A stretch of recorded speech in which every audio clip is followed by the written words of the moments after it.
ഞാൻ ഡോക്ടർ അജയൻ വർഗീസ്, കോഴിക്കോട് ജില്ലയിൽ കുന്നമംഗലം പന്തീർപ്പാടത്തുള്ള institute of sexual and reproductive medicine എന്ന സ്ഥാപനത്തിൻ്റെ ഡയറക്ടറാണ്. International association of sexual medicine practitioners modern medicine എന്ന അസോസിയേഷൻ്റെ ചെയർമാനുമാണ്.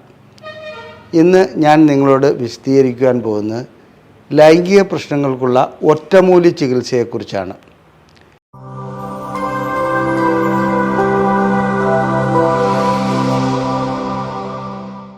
ലൈംഗിക പ്രശ്നങ്ങൾക്കെന്നല്ല ഒരു രോഗത്തിനും ഒരു ഒറ്റമൂലി ചികിത്സ പ്രായോഗികമല്ല. ഇത് വെറുതെ മനുഷ്യനെ കബളിപ്പിക്കുവാൻ വേണ്ടി പ്രചരിപ്പിക്കുന്ന ഒരു കാര്യം മാത്രമാണ്. എന്താണ് ഈ ഒറ്റമൂലി കൊണ്ട് ഉദ്ദേശിക്കുന്നത്? അത് ഒരൊറ്റ ഗുളിയോ അല്ലെങ്കിൽ ഏതെങ്കിലും ഒരു ഔഷധമോ മാത്രം നൽകിയാൽ ആ പ്രശ്നം ഉടനടി അങ്ങ് പരിഹരിക്കപ്പെടുന്നു എന്നുള്ളത്. ഇത് തെറ്റായ ധാരണയാണെന്ന് ഞാൻ പറയുന്നതിന് ചില ഉദാഹരണങ്ങൾ ഞാൻ വ്യക്തമാക്കാം. പനിക്ക് ഒറ്റമൂലിയാണോ പാരസെറ്റമോൾ? പനി വന്നു കഴിഞ്ഞാൽ പാരസെറ്റമോൾ കഴിച്ചാൽ പനി മാറും. പക്ഷേ ആ പനിയുടെ യഥാർത്ഥ കാരണം കണ്ടെത്താതെ പാരസെറ്റമോൾ മാത്രം കഴിച്ചുകൊണ്ടിരിക്കുകയാണെങ്കിൽ ആരോഗ്യം തകരാറിലാകുമെന്നും മറ്റ് അസുഖങ്ങൾ ഗുരുതരമാകുമെന്നുള്ളതാണ് അതിൻ്റെ പ്രധാന കാരണം. അപ്പോൾ യഥാർത്ഥ കാരണം കണ്ടുപിടിക്കാതെ ഏതെങ്കിലും ഒരു ഔഷധം അല്ലെങ്കിൽ ഒരു ഗുളിക അല്ലെങ്കിൽ ഒരു മെത്തേഡ് മാത്രം ഉപയോഗിക്കുകയാണെങ്കിൽ അത് ചികിത്സയല്ല, ദോഷമാണ് ചെയ്യുന്നത്. ഇനി യൂട്യൂബും ഇൻസ്റ്റാഗ്രാമും വാട്സപ്പും ഒക്കെയായി കണ്ടമാനം ഒറ്റമൂലി ചികിത്സകൾ ലൈംഗിക ചികിത്സയെക്കുറിച്ച് പ്രചരിപ്പിക്കാറുണ്ട്. ഇതൊക്കെ യൂട്യൂബിൻ്റെ റേറ്റിംഗ് കൂട്ടാനും സർക്കുലേഷൻ കൂട്ടാനും ഉപയോഗിക്കുമെന്നുള്ളത് അവർക്ക് കൂടി അറിയാവുന്ന കാര്യമാണ്. അല്ലാതെ ഇതുകൊണ്ടൊരു പ്രയോജനവും ലഭിക്കുകയില്ല എന്നുള്ളത്. ഒരു ഉദാഹരണം ഞാൻ പറയാം. മുട്ടയുടെ വെള്ള എടുക്കുക, അതിൽ ഇഞ്ചി ചതച്ച് അരച്ചിടുക, കരിഞ്ജീരകവും കൂടി ചേർത്തിട്ട് നന്നായി മിക്സ് ചെയ്യുക. നന്നായി മിക്സ് ചെയ്തിട്ട് കിടക്കാൻ നേരത്ത് 5 ദിവസം ഇത് കഴിച്ചാൽ മതി. നഷ്ടപ്പെട്ട ലൈംഗിക ശേഷിക്കുറവ് വീണ്ടെടുക്കാമെന്ന് ഒരു വീഡിയോ കാണുകയുണ്ടായി. എന്ത് അബദ്ധമാണ് ഈ പറയുന്നത്? ഇതിൽ ഏതെങ്കിലും രോഗികൾക്ക് ഇങ്ങനെ ഒരു മാറ്റം വന്നതായിട്ട് പറയാൻ കഴിയുമോ? ഒരിക്കലും വരില്ല. എന്നിരുന്നാലും ഈ ഒറ്റമൂലി എന്ന് കേൾക്കുമ്പോൾ നമുക്കെല്ലാവർക്കും ഒരു ആവേശമാണ്. അതൊന്ന് കഴിച്ച് നോക്കിക്കളയാം, കുഴപ്പമൊന്നുമില്ല എന്നോ, കുഴപ്പമൊന്നും ഇല്ലല്ലോ എന്നുള്ളത് ശരിയാണ്. അതുകൊണ്ട് പ്രത്യേകിച്ച് കുഴപ്പമൊന്നും ഉണ്ടാവില്ല. എന്നാൽ വേണ്ട രീതിയിലുള്ള യഥാർത്ഥ ചികിത്സ നൽകുന്നതിന് ഒരു വിമുഖത ഉണ്ടാക്കുന്നതിൽ ഈ സംഗതി ഉപകാരപ്പെടാറുണ്ട്. അതാണ് ഇതിൻ്റെ ദോഷവും. ഇനി രസകരമായ ഒരു കാര്യം, ആട് എന്ന ഒരു സിനിമയിൽ, അത് വളരെ ഒരു കോമഡി ഫിലിമാണ്. ആട് എന്ന സിനിമയിൽ ഒരു ഒറ്റമൂലി ചികിത്സയെക്കുറിച്ച് പറയുന്നുണ്ട്. വടക്കേ ഇന്ത്യയിൽ നിന്നും മറ്റും വരുന്ന ഏതോ ട്രെയിനിൽ ആളുകൾ 2 പേര് വരുന്നു. അതിലെ നായകന് നടുവേദനയുണ്ട്. അത് മാറ്റാൻ വേണ്ടിയിട്ട് ഒറ്റമൂലിയുമായി എത്തുകയാണ്. അവർ റെയിൽവേ സ്റ്റേഷനിലെത്തി ഒറ്റമൂലി കൈമാറുന്നു. അതിന് പകരം വേറെന്തോ എന്തോ ആണ് കൈമാറുന്നത്. ഇത് വെച്ചിട്ട് ഈ ചികിത്സിച്ചാൽ മാറുമോ എന്നുള്ളതാണ് അവർ അതിനകത്ത് സംശയം പ്രകടിപ്പിക്കുന്നത്. അത് ചൂടാക്കി വയ്ക്കണോ എന്നുള്ളതോ മറ്റോ എന്ന് പറഞ്ഞാൽ ഒറ്റമൂലി ചികിത്സ എന്ന് പറയുന്നത് നമുക്കെല്ലാവർക്കും വളരെയധികം പെട്ടെന്ന് എല്ലാ പ്രശ്നങ്ങളും പരിഹരിക്കപ്പെടുന്ന ഒന്നാണെന്നുള്ളതാണ് തെറ്റിദ്ധരിക്കുന്നത്. ഇനി നമുക്ക് ലൈംഗിക പ്രശ്നങ്ങളിലേക്ക് വരാം. എന്താണ് ലൈംഗിക ശേഷിക്കുറവിൻ്റെ യഥാർത്ഥ കാരണം? ആ യഥാർത്ഥ കാരണം എന്ന് പറയുന്നത് അനുസരിച്ചല്ലാതെ അതിനൊരു ചികിത്സയും ചെയ്തുകൊണ്ട് ഒരു ഗുണവും കിട്ടുകയില്ല. ഒറ്റമൂലി കൊണ്ട് എനിക്കറിയില്ല അങ്ങനെ എന്തെങ്കിലും പ്രയോജനം ലഭിച്ചതായിട്ടുള്ള വ്യക്തികളെ. ഒന്ന്, രക്തക്കൊള്ളുകൾ ബ്ലോക്ക് ആവുന്നു. അതിന് രക്തക്കൊള്ളുകൾ തുറക്കാനുള്ള മരുന്ന് നൽകണം. പിന്നെ ഞരമ്പുകൾക്ക് ക്ഷീണമേൽക്കുന്നു അഥവാ ക്ഷീണമുണ്ടാകുന്നു. അതിന് ഞരമ്പുകൾക്ക് പൂർവ്വസ്ഥിതി പുനഃസ്ഥാപിക്കുവാനുള്ള മരുന്നുകൾ നൽകണം. ഹോർമോണുകൾ വ്യതിയാനമുണ്ടാകുന്നു. അത് കുറയുകയോ കൂടുകയോ ചെയ്താൽ ഹോർമോൺ ചികിത്സ നൽകണം. ഹോർമോൺ ഉൽപ്പാദിപ്പിക്കാനുള്ള ആഹാര രീതി നമുക്ക് ഉപയോഗിക്കാവുന്നതാണ്, വ്യായാമം ചെയ്യാവുന്നതാണ്. അതെ. ഇനി അടുത്തത്, ലിംഗത്തിനകത്തുള്ള കോർപ്പസ് കാവേർനസം, അതിനകത്ത് എന്തെങ്കിലും തകരാറ് വരുന്നു, ക്ഷതമേൽക്കുന്നു. അപ്പോൾ അതിൻ്റെതായ രീതിയിലുള്ള ചികിത്സ നൽകണം. ഗ്രന്ഥികൾക്ക് തകരാറുണ്ടാകുന്നു. അങ്ങനെയുള്ള പ്രശ്നങ്ങൾ ഉണ്ടാകുകയാണെങ്കിൽ അതിന് എന്താണ് കാരണമെന്ന് കണ്ടെത്തി അതിനനുസരിച്ചുള്ള ചികിത്സ നൽകണം. ഇതൊന്നും വേണ്ട, എനിക്കൊരു ഗുളിക ഇങ്ങ് തന്നാൽ മതി. അപ്പോൾ മെഡിക്കൽ ഷോപ്പിൽ പോയി ജനങ്ങൾ എന്ത് ചെയ്യുന്നു? ഒരു ഒറ്റമൂലിയാണ് ലൈംഗിക ശേഷിക്കുറവുള്ള ചികിത്സ, വയാഗ്ര പോലെയുള്ള ഗുളികകൾ വാങ്ങിക്കഴിക്കുന്നു. സത്യത്തിൽ വയാഗ്ര കഴിക്കുന്നതോടുകൂടി അവരുടെ ലൈംഗിക പ്രശ്നങ്ങൾ താൽക്കാലികമായിട്ട് മാറപ്പെടാറുണ്ട്. ഒരു 95% വ്യക്തികൾക്കും ഈ വയാഗ്ര കഴിക്കുന്നതുകൊണ്ട് ആ സമയത്ത് പ്രശ്നങ്ങൾ പരിഹരിക്കപ്പെടുന്നുണ്ട്. എന്നാൽ നമ്മളൊന്ന് ആലോചിക്കണം, ഒരു 2 മാസമോ 3 മാസമോ കഴിയുമ്പോൾ ഇതിൻ്റെ ഡോസ് കൂട്ടേണ്ടതായി വരുന്നു. അതെന്തുകൊണ്ടാണ്?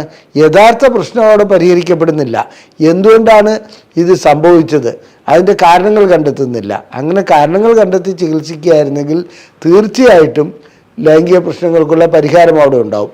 ഈ വയാഗ്രോ അല്ലെങ്കിൽ എന്തെങ്കിലും ഒന്ന് വാങ്ങി കഴിച്ചു കഴിഞ്ഞാൽ തുടർച്ചയായി ഇത് കഴിച്ചു പോകുന്നു. അതിൻ്റെ ഡോസ് ഒരു ഗുളികയ്ക്ക് വരെ 1.5 ആവുന്നു, 2 ആവുന്നു, 3 ആവുന്നു. അങ്ങനെ പോയി കഴിഞ്ഞാൽ ഇത് എവിടം വരെ എത്തും? യഥാർത്ഥ കാരണം ചിലപ്പോൾ അദ്ദേഹത്തിന് അമിതമായിട്ടുള്ള വണ്ണമുള്ളതാകാം, അതുവഴി രക്തക്കുഴലുകൾക്ക് ബ്ലോക്ക് ഉണ്ടായതാകാം, പ്രമേഹം ഉണ്ടാകാം, അല്ലെങ്കിൽ പ്രഷറിൻ്റെ പ്രശ്നങ്ങളാകാം, സ്ട്രോക്ക് വന്നതാകാം. ഇത്തരം കാര്യങ്ങളൊന്നും കണക്കിലെടുക്കാതെ ഒരു ഒറ്റമൂലി എന്ന ലെവലിൽ വയാഗ്ര ഗുളിക കഴിക്കുന്നത് പരമ മണ്ടത്തരമാണ്. ഈ മണ്ടത്തരം വഴിക്ക് ശരീരം തകർക്കുകയാണ് ചെയ്യുന്നത്. ഇനി ചില ഒറ്റമൂലി ചികിത്സ പോലെ പലപ്പോഴും പലര് വാട്സപ്പ് വഴിക്ക് ചോദിക്കുക, സാർ എന്തെങ്കിലും ഒരു ടിപ്പ് പറഞ്ഞു തരണം, എനിക്ക് 2 മാസമായിട്ട് ഭാര്യയുമായി ബന്ധപ്പെടാൻ കഴിയുന്നില്ല, എനിക്ക് രാവിലെ എഴുന്നേൽക്കുമ്പോൾ എൻ്റെ ലിംഗത്തിനൊരു മാറ്റവുമില്ലാത്ത തളർന്ന് തന്നെ കിടക്കുകയാണ്. അപ്പോൾ ചികിത്സയ്ക്ക് വരണമെന്ന് നമ്മൾ നിർദ്ദേശിക്കുക, അതിനിപ്പോൾ ചികിത്സയ്ക്ക് വരാൻ സൗകര്യപ്പെടുകയില്ല, കുറച്ച് തിരക്കുകളുണ്ട്, സാറ് ടിപ്സ് പറഞ്ഞു കൊടുക്കണമെന്ന്. ഇതിനൊക്കെ എന്ത് ടിപ്സാണ് പറയാനുള്ളത്? ശരിക്കും അതായത് രക്തക്കുഴലുകൾ ബ്ലോക്ക് ആയതാണെങ്കിൽ അതിന് പരിഹാരം കണ്ടെത്തണം. ഞാൻ നേരത്തെ സൂചിപ്പിച്ച എന്തൊക്കെ പ്രശ്നങ്ങളാണോ അതിനുള്ള പരിഹാരം കണ്ടെത്തണം. അതിനുള്ള ടിപ്സ് ഏതെങ്കിലും ഒരു ഗുളിക വാങ്ങി കഴിച്ചുള്ളൂ എന്ന് പറയാൻ കഴിയുന്ന ഒരു കാര്യമല്ല. അത്തരം ടിപ്സ് അതിനൊന്നും ഇല്ല എന്നുള്ളത് തന്നെയാണ് സത്യം. എല്ലാ കാര്യങ്ങൾക്കും ടിപ്സ് ഇല്ല. പിന്നെ ചികിത്സയ്ക്ക് പല വഴികളുണ്ട്. ആ വഴികൾ നാം മനസ്സിലാക്കേണ്ടതുണ്ട്. ഇപ്പോൾ സുൽത്താൻ ബത്തേരിയിൽ നിന്ന് കോഴിക്കോട്ടേക്ക് വരുവാൻ കാറ് മാർഗം വരാം, ബസ് മാർഗം വരാം, അല്ലെങ്കിൽ വേറെ വിമാനം ഏതായാലും സർവീസ് ഇല്ല, പിന്നെ നടന്നു വേണമെങ്കിൽ വരാം, ഓട്ടോറിക്ഷയ്ക്ക് വരാം. അപ്പോൾ ഇതിൽ ഏതാണ് അഭികാമ്യം എന്ന് ചോദിച്ചാൽ ഓരോ വ്യക്തിക്കും ഏത് സമയത്താണ് കോഴിക്കോട്ട് എത്തേണ്ടത് അതിനെ ആശ്രയിച്ചിരിക്കും. അല്ലെങ്കിൽ അതിന് എന്തുദ്ദേശത്തിലാണ് വരുന്നത് എന്ന് പറഞ്ഞതുപോലെ ലൈംഗിക രോഗ ചികിത്സയിൽ അല്ലെങ്കിൽ ലൈംഗിക ശേഷിക്കുറവിൻ്റെ കാര്യത്തിൽ ഈ സുൽത്താൻ ബത്തേരിയിൽ നിന്ന് കോഴിക്കോട്ടേക്ക് വരുന്നത് പോലെ എന്തെല്ലാം രീതികളാണ് ഉപയോഗിക്കേണ്ടത് ആ വ്യക്തിയാണ് തീരുമാനിക്കേണ്ടത്. ആ വ്യക്തിയെ സംബന്ധിച്ചിടത്തോളം അദ്ദേഹത്തിൻ്റെ ഭാര്യയ്ക്ക് പ്രശ്നങ്ങളുണ്ടെങ്കിൽ, പെട്ടെന്ന് ലൈംഗിക ശേഷി പരിഹരിക്കേണ്ടതുണ്ടെങ്കിൽ, പ്രശ്നം തീർക്കേണ്ടതുണ്ടെങ്കിൽ അതിനനുസരിച്ചുള്ള ചികിത്സ നൽകണം. സമയമെടുത്ത് ഒരു 2-3 മാസം കഴിഞ്ഞിട്ട് പരിഹാരമുണ്ടായാൽ മതി എന്നുണ്ടെങ്കിൽ അതിനനുസരിച്ചുള്ള ചികിത്സയുണ്ട്.